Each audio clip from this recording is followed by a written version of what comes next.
ക്യാമ്പിങ്ങിന് പോകാൻ ആഗ്രഹമുണ്ടോ? ഉണ്ടെങ്കിൽ കണ്ടോ.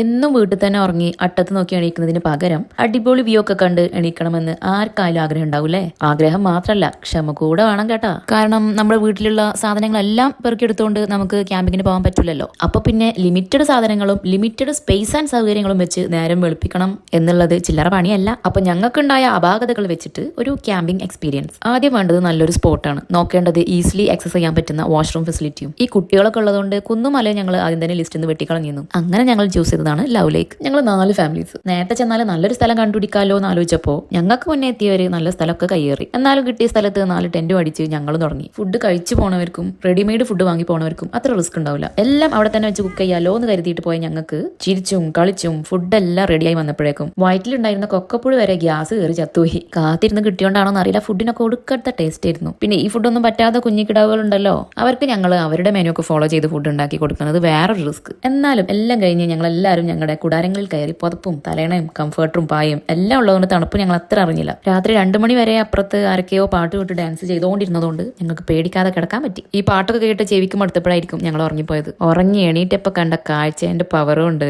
അതൊന്നും കാര്യമായിട്ട് എടുക്കാൻ ഞങ്ങൾക്ക് തോന്നിയില്ല. ഫോട്ടോ സ്പോട്ട് ആളുകൾ കയറുന്നതിന് മുമ്പ് ഞങ്ങൾ കുറേ ഫോട്ടോസ് ഒക്കെ എടുത്ത് ബ്രേക്ക്ഫാസ്റ്റ് ഒക്കെ കുക്ക് ചെയ്ത് വീണ്ടും ഞങ്ങൾ വയറൊക്കെ ഫുള്ളാക്കി. ഇത്രയും നല്ലൊരു ക്യാമ്പിംഗ് തന്നതിന് ഞങ്ങളോട് തന്നെ ഞങ്ങൾ നന്ദി പറഞ്ഞ് അടുത്ത ഫാമിലിക്ക് ക്യാമ്പ് ചെയ്യാൻ സ്ഥലം ഒഴിഞ്ഞു കൊടുത്ത് വീട്ടിലേക്ക് യാത്രയായി.